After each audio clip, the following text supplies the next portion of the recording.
بدلا تو جہنم ہی تھا، میں تو جاتا مجھے سرکار نے جانے نہ دیا۔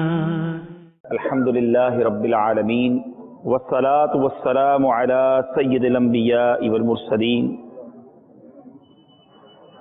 اما بعد فاعوذ باللہ من الشیطان الرجیم، بسم اللہ الرحمن الرحیم۔ پڑھیے الصلاة والسلام علیک یا رسول اللہ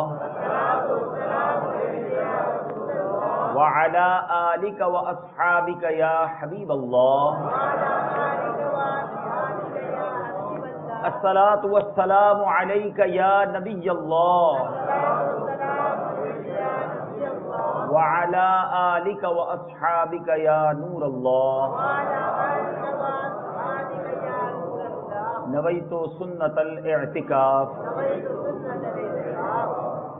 میرے میٹھے اور پیارے اسلامی بھائیوں اور مدنی چینل کے ناظرین، آئیے بیان سے پہلے کچھ اچھی نیتیں کر لیتے ہیں۔ نبی پاک صلی اللہ تعالی علیہ وسلم کا فرمان عالی شان ہے، نیت المؤمن خیر من عملی، مومن کی نیت اس کے عمل سے بہتر ہوتی ہے۔ آئیے نیت کرتے ہیں اللہ عز و جل کی رضا کے لیے اول تا آخر بیان میں شرکت کروں گا، ادھر ادھر دیکھنے سے بچتے ہوئے، بات چیت کرنے سے بچتے ہوئے، ممکن ہوا تو بیان کی تعظیم کی نیت سے دو زانو بیٹھ کر بیان سنوں گا۔ آپ میں سے جن کے لیے ممکن ہو وہ دو زانو بیٹھ جائیں، جس طرح تحیات میں بیٹھتے ہیں، تو مزید برکتیں با ادب بیٹھنے کی پائیں گے۔ تھک جائیں تو پھر جیسے چاہیں بیٹھ جائیں، پھر یاد آ جائے تو پھر بیٹھ جائیں، تو انشاءاللہ توجہ بھی رہے گی اور با ادب بیٹھنے کی برکتیں بھی پائیں گے۔ میرے میٹھے اور پیارے اسلامی بھائیوں، درود پاک پڑھنے کے بے شمار فضائل و برکات ہیں، اور آج جو درود پاک کے فضیلت پر جو حدیث پاک ہے، میں جب دیکھ رہا تھا کہ کون سی فضیلت آج بیان کی جائے، تو حدیث پڑھتے پڑھتے وہ حدیث پاک الحمدللہ نظروں کے سامنے آئی کہ جس میں سونے اور چاندی کا بھی ذکر ہے۔ چونکہ یہاں سونے چاندی والے لوگ ہیں تو میں نے کہا یہ زیادہ جلدی یہ بات سمجھ جائیں گے، تو درود پاک کی فضیلت بھی ہے۔ نبی پاک علیہ الصلوۃ والسلام فرماتے ہیں، حضرت ابو ہریرہ رضی اللہ تعالیٰ عنہ راوی ہیں، اذا کان یوم الخمیس بعث اللہ ملائکۃ معہم صحف من فضۃ واقلام من ذہب۔ میرے آقا فرماتے ہیں جمعرات کے روز اللہ عز و جل اپنے فرشتے بھیجتا ہے جن کے پاس چاندی کے کاغذ ہوتے ہیں اور سونے کے قلم ہوتے ہیں۔ کتنا اسپیشل اہتمام ہے کہ جمعرات کے دن فرشتے بھیجے جا رہے ہیں اور وہ لکھنے کے لیے کیا لا رہے ہیں؟ چاندی کے کاغذ اور سونے کے قلم۔ اب ان کا کام کیا ہوتا ہے؟ میرے آقا فرماتے ہیں وہ جمعرات کے دن اور جمعہ کی رات کیا کرتے ہیں؟ اکثر الناس علیہ صلاۃ، مجھ پر کثرت سے درود پڑھنے والوں کے نام لکھتے ہیں۔ یعنی جو جمعہ کی رات اور جمعرات کا دن درود پاک پڑھنے میں گزارتا ہے، اسپیشل اللہ کی طرف سے یہ اہتمام ہوتا ہے کہ فرشتے آتے ہیں جن کے پاس چاندی کے کاغذ ہیں، سونے کے قلم ہیں، اور وہ کثرت سے درود پاک پڑھنے والوں کے نام لکھتے ہیں۔ میری اور آپ کی بڑی خواہش ہوتی ہے کہ فلاں لسٹ میں نام آ جائے، فلاں جگہ پر میرا نام آ جائے۔ بعض جگہ پر ہم نے دیکھا کسی بڑی آڈیٹوریم میں جائیں، کسی بڑے ہال میں جائیں، کسی ایسوسیشن میں جائیں، کسی ہاسپٹل میں جائیں، تو وہاں بورڈ آف ڈائریکٹرز کے نام لکھے ہوتے ہیں یا ڈونرز کے نام لکھے ہوتے ہیں۔ لوگ بڑی خواہش کرتے ہیں یہاں میرا نام ہونا چاہیے۔ مجھے سچ بتاؤ، اللہ کی طرف سے جو فرشتے آئیں اور جو تحریر کریں درود پڑھنے والوں کے نام، اس لسٹ میں میرا نام ہو جائے، وہ کتنا پیارا نام ہے۔ نیت کریں انشاءاللہ کثرت کے ساتھ درود پاک پڑھیں گے۔ اچھا، درود پاک یہ اتنا پیارا وظیفہ ہے اور اتنا آسان وظیفہ ہے کہ جس کے لیے کوئی ٹائم مقرر نہیں کیا گیا، کوئی جس کو کہیں کہ جگہ مقرر نہیں کی گئی، آپ چلتے پھرتے اٹھتے بیٹھتے با وضو پڑھیں، بہت اچھی بات ہے، پڑھنا بھی چاہیے، لیکن بے وضو بھی پڑھ سکتے ہیں، درود پاک پڑھ سکتے ہیں۔ اور پھر علماء کہتے ہیں جو 313 مرتبہ درود پاک پڑھ لے روزانہ، وہ کثرت کے ساتھ ایبنڈنس کے ساتھ درود پاک پڑھنے والوں میں شامل ہو جاتا ہے۔ 313 بار درود پاک پڑھنے میں ٹائم ہی کتنا لگتا ہے؟ الصلاۃ والسلام علیک یا رسول اللہ، کتنی دیر لگی؟ صلی اللہ تعالی علی محمد صلی اللہ علیہ وسلم. کتنی دیر لگی؟ اب سارا دن دکان پہ بیٹھے ہیں گاہک کے انتظار میں، اخبار پڑھ رہے ہیں، باتیں کر رہے ہیں، جو کچھ لوگ اللہ معاف کرے ہو سکتا ہے میوزک سن رہے ہوں. اگر یہی وقت جو ہمارا فارغ ہے اگر درود پاک پڑھنے میں صرف کر لیا جائے تو برکتیں کتنی کہ جو ایک بار درود پاک پڑھے احادیث کے مفہوم کے مطابق اس پر 10 رحمتیں نازل ہوتی ہیں، اس کے 10 گناہ معاف کر دیے جاتے ہیں، اس کے نامہ اعمال میں 10 نیکیاں لکھ دی جاتی ہیں، اس کے 10 درجات بلند کر دیے جاتے ہیں. اور درود پڑھی جائیں گناہ معاف ہو رہے ہیں. یعنی آپ باقاعدہ ایک کام میں لگے ہوئے ہیں. بندہ کہنا فارغ نہیں ہوں بھائی، نیکیاں کما رہا ہوں، گناہ مٹوا رہا ہوں، درجات بلند کروا رہا ہوں. یہ وقت زبردست یوز ہو سکتا ہے اگر ہمارا مائنڈ سیٹ بن جائے. اور اگر آپ اپنے ہاتھ میں تسبیح رکھیں، یہ تسبیح جو ہے نا امیر علیہ سنت فرماتے ہیں زبان کی لگام ہے. تسبیح ہوتی ہے نا انسان پڑھتا رہتا ہے، یا اگر کاؤنٹر والی تسبیح ہو، جب پورا دن آپ اپنا فارغ وقت درود پاک میں گزاریں گے نا اور رات کو دیکھیں گے ماشاءاللہ اتنے درود پاک ہو گئے، اتنا ٹائم تھا میرے پاس جو ویسے ہی ضائع کر دیتا تھا، تو انشاءاللہ کاروبار میں بھی برکت ہوگی اور آپ پر بھی رحمتوں کا نزول ہوگا. انشاءاللہ نیت کرتے ہیں کہ روزانہ کثرت سے درود پاک پڑھیں گے. آئیے محبت کے ساتھ درود پاک پڑھ لیں. صلو علی الحبیب صلی اللہ تعالی علی محمد صلی اللہ علیہ وسلم. جب مجھے بتایا گیا کہ صرافہ بازار میں بیان کرنا ہے اور جیولرز اسلامی بھائی ہوں گے تو میں سوچتا رہا کہ کس موضوع پہ بیان کیا جائے. پھر میں نے سوچا کہ نبی پاک علیہ الصلوۃ والسلام کی سیرت طیبہ میں جہاں جہاں زیورات کا ذکر آیا ہے پہلے کچھ وہ واقعات بیان کیے جائیں تاکہ یہ تو معلوم ہو کہ ہم جس کاروبار سے منسلک ہیں سرکار دو عالم صلی اللہ تعالی علیہ وسلم کا اس سے کیسا تعلق رہا اور کیا کیا واقعات سیرت مصطفیٰ صلی اللہ تعالی علیہ وسلم میں ملتے ہیں. میرے آقا علیہ الصلوۃ والسلام کے پاس بھی ایک انگوٹھی ہوا کرتی تھی. ٹھیک ہے، یاد رہے کہ جب نبی پاک علیہ الصلوۃ والسلام بادشاہوں کے نام دعوت اسلام کے خطوط بھیجنے کا ارادہ فرماتے تو لوگوں نے کہا کہ سلاطین بغیر مہر والے خطوط کو قبول نہیں کرتے. وداؤٹ اسٹیمپ اگر کوئی خط جائے تو جو بادشاہ ہوتے ہیں وہ قبول نہیں کرتے. تو نبی پاک علیہ الصلوۃ والسلام نے ایک چاندی کی انگوٹھی بنوائی جس کے اوپر تلے 3 سطروں میں محمد الرسول اللہ ابھرا ہوا تھا اور اس انگوٹھی کے ذریعے خط کے بعد میرے آقا اسٹیمپ گویا لگایا کرتے. تو علماء فرماتے ہیں کہ وہ مفتیان کرام کہ جو فتوے کے بعد مہر لگاتے ہیں ان کے لیے مہر والی انگوٹھی پہننا جو ہے وہ سنت ہے. عام مسلمانوں کے لیے سنت نہیں ہے، سنت ان کے لیے ہے. ہاں یہاں شرعی مسئلہ یہ ہے کہ مرد کے لیے ایک انگوٹھی وہ بھی چاندی کی اور چاندی کا وزن بھی 4.5 ماشا سے کم. ٹھیک ہے، اب 4.5 ماشا آپ بڑی جلدی سمجھ جاتے ہیں، لوگوں کو سمجھانا مشکل ہو جاتا ہے.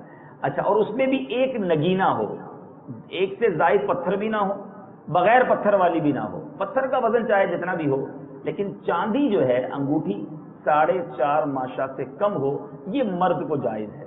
تو میں یہاں عاشقان رسول سے عرض کرنا چاہوں گا کہ جو مرد ہیں وہ زیورات اس کے علاوہ نہیں پہن سکتے، ان کے لیے ناجائز و حرام ہے. مگر آج حال یہ ہے کہ انگلیاں کم ہیں، انگوٹھیاں زیادہ ہیں، گلا ایک ہے، چینیں بہت ساری ہیں. پہلے تو کان میں بالیاں عورتوں کی سنی تھی، اب مرد بھی کان میں بالیاں پہننا شروع ہو گئے. عجیب و غریب حال ہو گیا ہے. تو خدارا میرے میٹھے اسلامی بھائیوں، جو جائز ہے وہ زینت استعمال کریں. دنیا میں مرد کو دیگر زیورات پہننے کی اجازت نہیں. ہاں ایک بڑی خوبصورت بات ہے کہ جو مرد جنت میں جائیں گے انہیں وہاں زیورات عطا کیے جائیں گے. اب یہ آپ کے اوپر ہے، دنیا کے زیورات پہن کر اللہ کو ناراض کرنا ہے یا دنیا میں رب کی ناراضی سے بچ کر جنتی زیورات کو پہننا ہے. اچھا، نبی پاک علیہ الصلوۃ والسلام کی سیرت میں ایک اور بڑا خوبصورت واقعہ ملتا ہے. واقعہ یہ تھا کہ سراقہ بن مالک، نبی پاک علیہ الصلوۃ والسلام جب ہجرت کے لیے تشریف لے گئے تھے مکہ مکرمہ سے مدینہ منورہ کی طرف، تو راستے میں بڑے عجیب و غریب واقعات ہوئے. اور اس راستے میں اناؤنسمنٹ یہ تھا کفار کی طرف سے کہ کسی طرح انہیں مدینے نہیں پہنچنے دینا، کیونکہ مدینہ شریف میں بڑا سپورٹ تھا، وہاں بڑے لوگ انتظار کر رہے تھے سرکار علیہ الصلوۃ والسلام کا. مکے میں بڑی آزمائش تھی، تو کفار جانتے تھے کہ اگر یہ مدینہ منورہ پہنچ گئے تو ان کی تعداد بھی بڑھ جائے گی، یہ اسٹرانگ بھی ہو جائیں گے. ایٹ اینی کاسٹ کسی طرح بھی انہیں مدینہ منورہ نہیں پہنچنے دینا. تو اب کیا پلان کیا گیا؟ اناؤنس یہ کیا گیا کہ جو سیدنا صدیق اکبر رضی اللہ تعالیٰ عنہ اور نبی پاک علیہ الصلوۃ والسلام کو راستے میں ہی گرفتار کر لے، اسے 100 اونٹ جو ہے وہ انعام میں دیے جائیں گے۔ اب مختلف ٹولیاں بن کر لوگ تلاش میں نکل کھڑے ہوئے کہ بھئی کہیں نہ کہیں تو راستے میں ملیں گے نا، ایسا تو نہیں تھا کہ جہاز کے ذریعے جا رہے تھے، بائی روڈ جا رہے تھے، اونٹوں پر جا رہے تھے، تو کہیں نہ کہیں انٹرپٹ ہو جائے گا۔ اب ہوا کیا، جب میرے آقا علیہ الصلوۃ والسلام ام معبد رضی اللہ تعالی عنہا کے گھر سے آگے روانہ ہوئے تو مکے کا ایک مشہور شہ سوار سراقہ بن مالک بن جاشم تیز رفتار گھوڑے پر تعقب کرتا ہوا نظر آیا۔ اب قریب پہنچ کر اس نے حملہ کرنے کا ارادہ کیا، مگر اس کے گھوڑے نے ٹھوکر کھائی اور وہ گھوڑے سے گر پڑا، مگر 100 اونٹوں کا انعام بھی تو تھا، گر کر پھر کھڑا ہو گیا۔ اب انعام کے لالچ نے اسے دوبارہ ابھارا اور حملے کی نیت سے آگے بڑھا تو سرکار دو عالم صلی اللہ تعالی علیہ وسلم نے دعا فرمائی، اور وہ پتھریلی زمین ہے، آپ عرب شریف کی زمین جانتے ہیں، پتھر ہیں، بڑی جس کو کہ چٹانی زمین ہے نا، پہاڑی زمین ہے، مگر وہ زمین کے اندر اس کے توڑے کا پاؤں بھی گھٹنوں تک زمین پر دھس گیا۔ یہ معجزہ جب اس نے دیکھا تو تھر تھر کانپنے لگا اور اب معافی مانگنے لگا، امان کی بھیک مانگنے لگا، پکارنے لگا۔ رسول پاک صلی اللہ تعالی علیہ وسلم کا مبارک دل تو رحم و کرم کا سمندر تھا نا، حالانکہ حملہ کرنے آیا تھا، جب اس کی گریہ بازاری دیکھی تو دعا فرمائی تو زمین نے گھوڑے کو چھوڑ دیا۔ اس کے بعد سراقہ نے عرض کیا کہ اب آپ ایک کام کریں، مجھے کوئی ایسا امن کا پروانہ لکھ دیں تاکہ جو ہے نا میں واپس جاؤں تو مجھے آپ ہی کے لوگ پکڑ نہ لیں یا پھر کفار مجھے تنگ نہ کریں۔ نبی پاک علیہ الصلوۃ والسلام کے حکم سے حضرت عامر بن فہیرہ نے سراقہ کے لیے امن کی تحریر لکھ دی۔ اب سراقہ نے یہ تحریر سنبھال کے رکھ لی اور واپس لوٹ گیا۔ راستے میں جو شخص نبی پاک علیہ الصلوۃ والسلام کا پوچھتا کہ آپ نے دیکھا ہے انہیں، تو سراقہ یہ کہہ کر لوٹا دیتے کہ میں نے بڑی دور تک بہت زیادہ تلاش کیا مگر آپ صلی اللہ تعالی علیہ وسلم اس طرف نہیں ہیں۔ واپس لوٹتے ہوئے سراقہ نے کچھ سامان بھی نبی پاک علیہ الصلوۃ والسلام کی خدمت میں تحفہ پیش کیا، آقا نے قبول نہیں کیا۔ اب یہ واقعہ تو ہو گیا، مگر اس وقت سراقہ مسلمان نہیں ہوئے۔ جب نبی پاک علیہ الصلوۃ والسلام کی عظمت کا، نبوت کا سکہ دل میں بیٹھ گیا تو پیارے آقا علیہ الصلوۃ والسلام فتح مکہ اور جنگ طائف اور حنین سے فارغ ہو کر جب آپ نے جعرانہ میں پڑاؤ کیا تو سراقہ وہی پروانہ جو آپ آقا نے عطا کیا تھا امن کا لے کر آ گئے اور اپنے قبیلے کی بہت بڑی جماعت کو بھی لے کر آئے اور اسلام قبول کر لیا۔ اچھا یہ واقعہ تو ہو گیا۔ اب ذرا غور کیجئے گا، ایک ہوتا ہے آپ کا کوئی حملہ کرنے آئے، آپ کو ستائے، بڑی بات ہے بندہ اسے معاف کر دے۔ میرے آقا ایسے کریم ہیں، وہ شاعر لکھتا ہے نا، آتا ہے فقیروں پہ انہیں پیار کچھ ایسا، آتا ہے فقیروں پہ انہیں پیار کچھ ایسا، خود بھیک دیں اور خود کہیں منگتا کا بھلا ہو، عطا فرما کر اور عطا فرماتے۔ اب سراقہ بن مالک مسلمان ہو گئے تو نبی پاک علیہ الصلوۃ والسلام نے علم غیب کی خبر دیتے ہوئے فرمایا ایک بار، اے سراقہ تیرا کیا حال ہوگا کہ جب تجھ کو ملک فارس کے بادشاہ کسریٰ کے کنگن پہنائے جائیں گے۔ فارس جو ہے ایران، بادشاہ اس زمانے میں کنگن پہنتے تھے سونے کے۔ پیارے آقا کہتے ہیں ابھی ایران فتح نہیں ہوا تھا، غیب کی خبر تھی، اے سراقہ اس دن تیرا کیا حال ہوگا جب فارس کے بادشاہ کسریٰ کے کنگن تجھے پہنائے جائیں گے۔ اب لوگ حیران کہ یہ کیسے پاسبل ہے۔ بہرحال بات تو اس وقت تو ختم ہو گئی۔ اس کے بعد صدیق اکبر رضی اللہ تعالیٰ عنہ کا دور آیا، وہ بھی ختم۔ حضرت عمر فاروق کا دور آیا اور ایران جو ہے، فارس جو ہے، یہ فتح ہوا۔ اور اب جب کسریٰ کے کنگن مسلمانوں کے قبضے میں آئے، دربار خلافت میں لائے گئے، اللہ اللہ، صحابہ دیکھو یہ نہیں سوچتے تھے کہ شریعت تو یہ کہتی ہے کہ مسلمان سونے کے زیور نہیں پہن سکتا۔ حضرت عمر جانتے تھے کہ میرے آقا نے فرمایا تو حق فرمایا ہوگا، شریعت انہی کے در سے ہمیں ملی ہے، اس میں کوئی حکمت ہوگی۔ سبحان اللہ، حضرت عمر فاروق نے تاجدار دو عالم صلی اللہ تعالی علیہ وسلم کی اس فرمان کی تحقیق اور تصدیق کے لیے حضرت سراقہ بن مالک کو بلوایا اور وہ کنگن انہیں پہنائے اور یہ فرمایا، اے سراقہ اللہ تعالیٰ کی حمد کہو کہ جس نے ان کنگنوں کو بادشاہ فارس کسریٰ سے چھین کر سراقہ بدوی کو پہنا دیے۔ سراقہ جو تھے وہ ایک گاؤں کے رہنے والے بدوی تھے اور وہ بادشاہ کے کنگن تھے، مگر حضرت عمر فاروق رضی اللہ تعالیٰ عنہ نے وہ کنگن سراقہ بن مالک کو پہنائے۔ تو اے میرے بیچے اسلامی بھائیوں، اس واقعے سے کیا سیکھنے کو ملتا ہے؟ دو باتیں۔ ایک بات کہ میرے آقا غیب کی خبریں جانتے تھے۔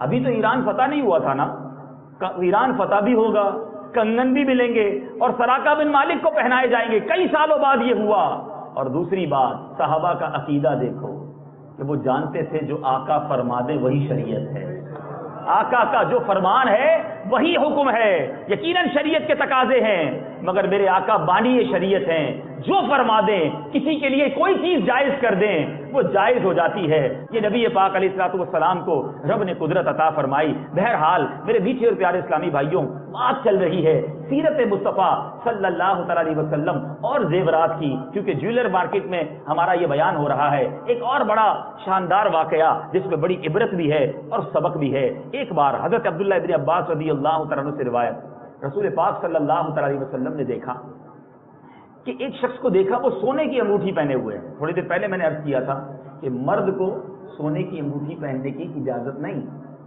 تو آپ نبی پاک علیہ الصلوۃ والسلام نے دیکھا کہ وہ سونے کی انگوٹھی پہنے ہوئے ہیں۔ میرے آقا علیہ الصلوۃ والسلام نے وہ انگوٹھی اتاری، اس کے ہاتھ سے نکلوائی اور پھینک دی اور فرمایا کیا تم میں سے کوئی چاہتا ہے کہ آگ کے انگارے کو اپنے ہاتھ میں ڈالے؟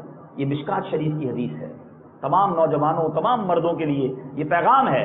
آقا علیہ الصلوۃ والسلام نے فرمایا تم میں سے کوئی چاہتا ہے کہ آگ کے انگارے کو اپنے ہاتھ میں ڈالے؟ نبی پاک علیہ الصلوۃ والسلام تشریف لے گئے۔ لوگوں نے کہا کہ انگوٹھی تو اٹھا لو، زمین پر پڑی ہے، اٹھا کر بیچ دینا، پہننا نہیں۔ مگر صحابہ کا عشق دیکھو، نبی پاک سے پیار دیکھو، جواب دیا خدا کی قسم جب رسول پاک علیہ الصلوۃ والسلام نے انگوٹھی پھینک دی میں اس انگوٹھی کو نہیں اٹھا سکتا، مجھے نہیں چاہیے اس کا نفع، وہ چھوڑ کر چلے گئے۔ یہاں بھی دو باتیں پتہ چل رہی ہیں، ایک تو شریعت کا حکم کہ مرد سونے کے زیورات بالکل نہ پہنے، اور دوسری بات جو بات میرے آقا کو پسند نہیں وہ بالکل ہمیں پسند نہیں ہونی چاہیے، یہ ہے عشق کا تقاضا۔ اب یہاں بہت ساری باتیں ہیں کہ جو ہم زندگی میں وہ کرتے ہیں جو نبی پاک علیہ الصلوۃ والسلام کو پسند نہیں، آقا کا طریقہ نہیں بلکہ دشمنان مصطفیٰ کا طریقہ ہے۔ ہمارا لباس، ہمارا چہرہ، ہمارا کھانے پینے کا انداز، ہمارا گفتگو کا انداز، یہ تمام چیزیں غور کیجئے کہ ہم زندگی گزار رہے ہیں تو آقا علیہ الصلوۃ والسلام کے طریقے پر یا نبی پاک علیہ الصلوۃ والسلام کے دشمنوں کے طریقے پر؟ ارے وہ تو انگوٹھی کو نہ اٹھانے کے لیے تیار ہوئے، اور ہم کون کون سی چیز اٹھا کر اپنے جسم پر سجا لیتے ہیں، اپنے عادتوں میں شامل کر لیتے ہیں، اپنی گفتگو میں شامل کر لیتے ہیں۔ آج ہماری زندگی کا معیار، ہماری زندگی جس کو ہم فالو کرتے ہیں، لوگ کہتے ہیں میں فلاں کو بڑا فالو کرتا ہوں، مجھے اس کا اسٹائل بڑا اچھا لگتا ہے، مجھے اس کے کپڑے بڑے اچھے لگتے ہیں، مجھے اس کا ہیئر اسٹائل بہت پسند ہے، میرا آئیڈیل وہ ہے۔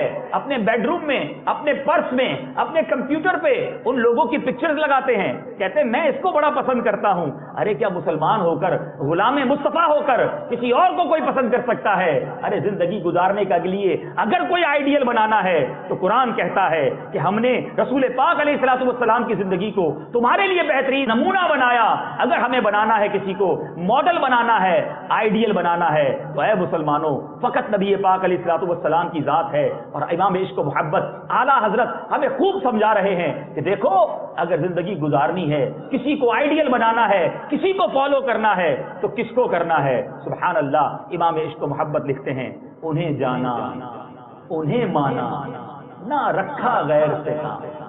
کیا کرنا ہے؟ انہیں جانا، انہیں مانا، نہ رکھا غیر سے کام۔ للہ الحمد میں دنیا سے مسلمان گیا۔ اگر ایک ہی آئیڈیل ہو، ایک ہی لائن آف ایکشن ہو، غیروں کی طرف نہ دیکھو گے تو پھر جب دنیا سے جاؤ گے تو خوشی خوشی جاؤ گے، اللہ کی حمد بیان کرتے ہوئے، اور اللہ نے چاہا تو جنت الفردوس تمہارا ٹھکانہ ہوگی۔ اے میرے میٹھے اسلامی بھائیوں، یہی ہماری زندگی کا مقصد ہونا چاہیے۔ چونکہ آج جیولرز مارکیٹ کے اسلامی بھائی موجود ہیں، تجارت اسلام میں بڑی مبارک شے ہے، تجارت جو ہے اس کو بڑا انکریج کیا گیا، شریعت جو ہے وہ تجارت سے منع نہیں کرتی، بلکہ ہمارے نبی پاک علیہ الصلوۃ والسلام وہ تجارت فرمایا کرتے۔ ایک صحابی نے پیارے آقا علیہ الصلوۃ والسلام کی بارگاہ میں کھڑے ہو کر عرض کیا تھا یا رسول اللہ میں تجارت کرتا ہوں۔ نبی پاک علیہ الصلوۃ والسلام نے کیا ارشاد فرمایا؟ اگر ایمانداری سے، دیانتداری سے، راست بازی سے کام کرو گے، تجارت کرو گے تو جنت میں میرے ساتھ داخل ہو گے۔ اپنے ساتھ جنت میں جانے کی روی سنائی تاجر کو۔ کیوں؟ اگر سچا تاجر ہے۔ کیوں؟ یہ بھی روایتیں ملتی ہیں نا جس کا مفہوم ہے ایماندار تاجر قیامت کے دن صدیقین اور شہداء کے ساتھ اٹھایا جائے گا۔ اگر امانت دار ہے، سچا ہے، تجارت کیجئے، ضرور کیجئے، مگر سچی تجارت کیجئے، حلال تجارت کیجئے۔ اور صدیق اکبر رضی اللہ تعالیٰ عنہ آپ بھی بزنس مین تھے، اور ایسے بزنس مین سچے، امانت دار اور اپنے بزنس میں اتنی ایمانداری سے کام کرتے، اللہ نے آپ کے بزنس میں برکت بھی دی، مگر ایک بڑی خوبصورت بات یہ بھی ملتی ہے کہ آپ بزنس مین ہونے کے ساتھ ساتھ جیسے ہی اسلام قبول کیا، ہمارا یہ حال بعض اوقات ہوتا ہے، کہتا ہے یار کام کاج کے وقت جو ہے نا کام کاج کی بات کرو، کوئی اور بات نہ کرو. اور اگر کوئی دکان پہ معاذ اللہ ایسے بھی لوگ ہوتے ہیں، نماز پڑھنے والا نمازی اپنے پاس کوئی امپلائی آ جائے تو بندہ کہتا ہے یار تم کام کے ٹائم نماز پڑھنے چلے جاتے ہو. اب دعوت اسلامی کا کوئی مبلغ آپ کے ساتھ کام کر رہا ہے تو اس کو پریشر دیا جاتا ہے، کیا بھائی آپ کبھی اجتماع میں جانے کی بات کرتے ہیں، کبھی جناب آپ نیکی کی دعوت میں جانے کی بات کرتے ہیں. اگر آپ کے کاروبار میں گنجائش ہے تو آپ اسے موقع دیں. صدیق اکبر رضی اللہ تعالیٰ عنہ کے چاہنے والوں میں آپ کو شان صدیق اکبر بتاتا ہوں. آپ زبردست بزنس مین تھے، مگر جب آپ مسلمان ہو گئے تو آپ نے کیا کیا؟ مسلمان ہوتے ہی لوگوں کو نیکی کی دعوت دینا شروع کی. کمال کی بات یہ ہے جس دن اسلام لائے، پہلا دن اسلام لاتے ہی آپ نے اسلام کی دعوت شروع کی. سیدنا عثمان، سیدنا طلحہ، سیدنا زبیر، سیدنا سعد بن ابی وقاص کو دعوت دی اور اسلام میں داخل کر لیا. پہلے ہی دن 4 ایسے صحابہ جو بعد میں ان میں سے ابھی آپ لسٹ سنیں گے، غالباً 5 ایسے صحابہ سیدنا صدیق اکبر رضی اللہ عنہ کی دعوت پر اسلام جنہوں نے قبول کیا، جو بعد میں عشرہ مبشرہ میں بھی شامل ہو گئے. دوسرا دن جب آیا تو آپ نے سیدنا عثمان بن مظعون، سیدنا ابو عبیدہ بن جراح، سیدنا عبد الرحمن بن عوف، حضرت سیدنا ابو سلمہ، حضرت سیدنا ارقم بن ابی الارقم کو بھی داخل اسلام کر لیا. 2 دن کی یہ کارکردگی ہے. بزنس اپنی جگہ، نیکی کی دعوت اپنی جگہ. تو اے میرے کاروباری اسلامی بھائیوں، اللہ آپ کے رزق حلال میں برکت دے.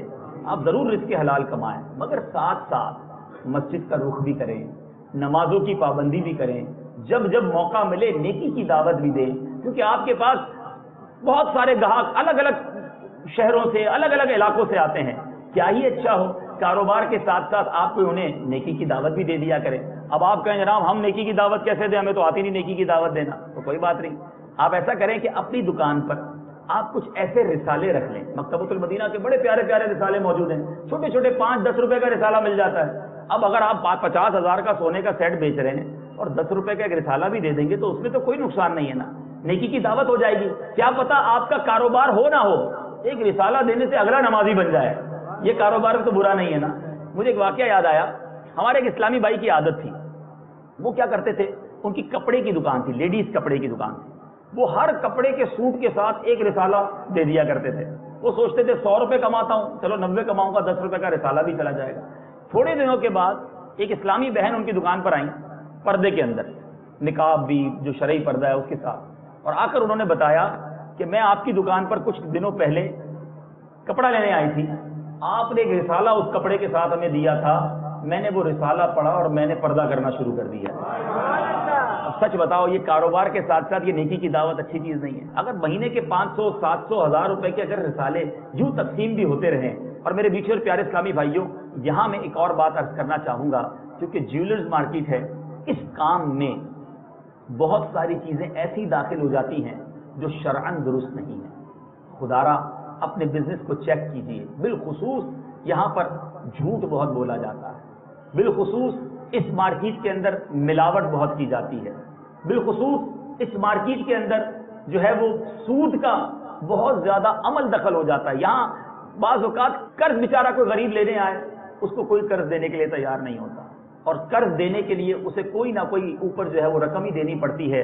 حالانکہ یاد رہے فتاوی رضویہ شریف میں امام اہل سنت فرماتے ہیں قرض دینے والے کو قرض پر جو نفع اور فائدہ حاصل ہو وہ سب سود اور نرا حرام ہے. اب قرض دیکھیں ہوا کیا کہ پہلے لوگ ایک دوسرے کو قرض دیا کرتے تھے اور اس قرض سے ان کو کتنی برکتیں ملا کرتی تھی. اب جس کو بھی قرض دینا ہے وہ کہتا ہے بھائی اس پہ نفع کتنا ملے گا، اور یہ نفع جو ہے یہ سود اور حرام ہے، جہنم میں لے جانے والا کام ہے. اے میرے میٹھے اسلامی بھائیوں جو یہاں سب مسجد میں موجود ہیں، جو مدنی چینل کے ناظرین ہیں، آئیے میں آپ کو کچھ قرض کی فضائل بتاتا ہوں. اللہ نے اگر آپ کو وسعت دی ہے، ضرورت مند کوئی آتا ہے، آپ کوئی گارنٹی رکھ لیں اپنے پاس، کوئی کسی کی زبان لے لیں، لیکن قرض دیں، نفع پر قرض نہ دیں. حضرت عبداللہ ابن مسعود رضی اللہ تعالیٰ عنہ سے روایت ہے، صاحب جود و نوال رسول بے مثال صلی اللہ تعالیٰ علیہ وسلم نے ارشاد فرمایا ہر قرض صدقہ ہے.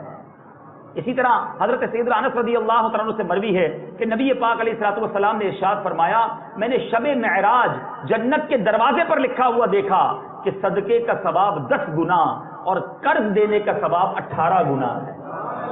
صدقہ 10 گنا، قرض 18 گنا. چنانچہ میں نے جبرائیل سے پوچھا، اے جبرائیل یہ قرض جو ہے صدقے سے کیوں بڑھ گیا، کیا وجہ ہے؟ تو انہوں نے بتایا کہ صدقہ تو وہ مانگ بھی لیتا ہے جو محتاج نہ ہو، مگر قرض والا حاجت و ضرورت کے بغیر قرض نہیں مانگتا. تو قرض دینے کے بڑے فضائل ہیں، تو قرض دیجئے، اللہ کی رضا کے لیے دیجئے، بغیر نفع کے دیجئے. حضرت سیدنا ابو ہریرہ رضی اللہ تعالیٰ عنہ سے مروی ہے، رسول پاک صلی اللہ تعالیٰ علیہ وسلم نے فرمایا اچھا قرض دے بھی دیں گے تو اب جناب جھگڑا، اس پر پریشر، اتنا پریشر کہ اس کو نیندیں حرام کر دیں. اگر اللہ نے آپ کو وسعت دی ہے، قرض لینے والے کو تھوڑا نرمی بھی رکھا کرے. نبی پاک علیہ الصلوۃ والسلام نے فرمایا ایک شخص نے کبھی کوئی نیک کام نہ کیا تھا، ہاں البتہ وہ لوگوں کو قرض دیا کرتا اور اپنے نوکروں سے کہا کرتا تھا کہ مقروض خوشحال ہو تو اس سے قرض لے لینا، اور اگر تنگ دست ہو تو مت لینا بلکہ درگزر فرمانا، مزید مہلت دے دینا. اے کاش ہمارا رب ہم سے بھی درگزر فرمائے. اس کی یہ نیت ہوا کرتی تھی کہ تم اس کو اتنا پریشر مت کرنا، اس کو تھوڑی ڈھیل دے دینا. اے کاش اس کی وجہ سے اللہ تعالی ہم پر بھی درگزر فرمائے. چنانچہ جب وہ گناہگار شخص جہان فانی سے رخصت ہوا، اللہ عز و جل نے اس سے دریافت کیا کیا تو نے کوئی نیکی بھی کی ہے؟ اس نے عرض کی نہیں، البتہ میرے مولا میں لوگوں کو قرض دیا کرتا تھا. جب اپنے خادم کو قرض کی وصولی کے لیے بھیجتا تھا تو اسے کہا کرتا کہ خوشحال سے تو لے لینا مگر تنگ دست سے مت لینا بلکہ درگزر کرنا، ہو سکتا ہے کہ اسی کے سبب اللہ عز و جل ہم سے بھی درگزر فرمائے. تو اللہ عز و جل نے ارشاد فرمایا جاؤ میں نے تمہیں بخش دیا. کوئی نیکی اور نہیں تھی، فقط یہ ایٹیٹیوڈ، یہ انداز تھا کہ قرض لیتے وقت اس پر پریشر نہ کرتا تھا. یہاں لوگ بعض اوقات سونا رکھ کر، سونا گروی رکھ کر کسی کو قرض دیتے ہیں، اب اس بیچارے پر اتنا پریشر کہ پیسے نہیں دو گے تمہارا سونا بیچ دیں گے. یقیناً آپ کی اگر چیز ہے آپ وصول کرنے کا حق رکھتے ہیں، لیکن اگر جتنا ہو سکے اس غریب کی مدد کیجیے، مہلت دیجیے. اللہ نے وسعت دی ہے، آپ کا تھوڑے دنوں سے کچھ نہ چلا جائے گا. ہمارے اسلاف کیسے خوف خدا والے ہوتے. حضرت سیدنا شفیق بلخی رحمۃ اللہ تعالی علیہ فرماتے ہیں میں حضرت سیدنا امام اعظم ابو حنیفہ رضی اللہ تعالیٰ کے ساتھ جا رہا تھا. اب آپ فرمانے جب ہم جا رہے تھے تو ایک شخص امام اعظم کو اس نے دیکھا اور چھپ گیا، راستے سے ہٹ کر چھپ گیا. امام اعظم نے اسے پکارا ادھر آؤ. تو میں راستہ کیوں بدل دیا؟ امام اعظم نے پوچھا. اس نے عرض کی میں آپ کا مقروض ہوں اور میں نے آپ کو 10,000 درہم دینے ہیں، کئی دنوں سے آپ کی رقم نکلتی ہے، میں دے نہیں پا رہا، اس لیے مجھے آپ سے شرم آ رہی تھی، آپ کو دیکھا اس لیے راستے سے چھپ گیا. ہم جیسا کوئی ہوتا اچھا اس لیے چھپ رہا ہے، اب دیکھ تیرا کیا حال کرتا ہوں، آئندہ چھپ ہی نہیں سکے گا، اب آ گیا نا ہاتھ میں، اب دیکھ کیا تیرا حال کرتا ہے. امام اعظم کو جب یہ پتا چلا کیسا دل تھا یار ان لوگوں کا کہ یہ بندہ صرف اس لیے مجھ سے چھپ رہا ہے کہ اس نے میرے پیسے دے رہے ہیں. اللہ اللہ اللہ. امام اعظم فرماتے سبحان اللہ، میری وجہ سے تمہاری یہ حالت ہے، جاؤ میں نے تمہارا سارا قرض معاف کر دیا، میں نے اپنے نفس کو اپنے آپ کو اس پر گواہ کیا، اب آئندہ مجھ سے نہ چھپنا. اور سنو جس خوف کی تمہارے دل میں میری وجہ سے پیدا ہوا تھا اس کے لیے مجھے معاف بھی کر دو. کیسے لوگ تھے یار، اللہ کا کتنا خوف تھا، بندوں کی کتنی ان کے دلوں میں نرمی تھی ان لوگوں کے لیے کہ یہ بندہ مجھ سے چھپنے لگ گیا میری اماؤنٹ کے لیے. اللہ نے ان کو اتنا دیا تھا اس کو معاف کر دیا. اے میرے میٹھے اور پیارے اسلامی بھائیوں، ایک اور بار امام اعظم کے بارے میں آتا، آپ ایک جنازہ پڑھنے گئے، دھوپ کی شدت تھی، کوئی سایہ نہ تھا، ساتھ میں ایک شخص کا مکان تھا، اس دیوار کا سایہ بھی پڑ رہا تھا. لوگوں نے کہا حضور اس دیوار کے سائے میں آ جائیں، آپ دھوپ میں کھڑے ہیں، شدید دھوپ ہے. امام اعظم کیا فرماتے ہیں اس مکان کا مالک میرا مقروض ہے، اگر میں نے اس کی دیوار سے کچھ نفع حاصل کیا تو میں ڈرتا ہوں کہ کہیں اللہ کے نزدیک سود لینے والوں میں شامل نہ ہو جاؤں، کیونکہ نبی پاک علیہ الصلوۃ والسلام کا فرمان ہے جس قرض سے کچھ نفع لیا جائے وہ سود ہے. چنانچہ آپ دھوپ ہی میں کھڑے رہے. ایک وہ ہمارے اسلاف تھے، اور آج سود کا کاروبار کرنے میں کسی کو شرم ہی نہیں آتی، بالکل کھلے عام بات ہوتی ہے، ہاں بھائی کتنا پرسنٹیج ملے گا، کتنا انٹرسٹ ملے گا، بینک والے تیار بیٹھے ہیں جناب آپ کو شادی کرنی ہے کوئی ٹینشن نہیں ہے، ہم سے سود لے لیں، گاڑی لینی کوئی پرابلم نہیں، ہم سے پیسے لے لیں.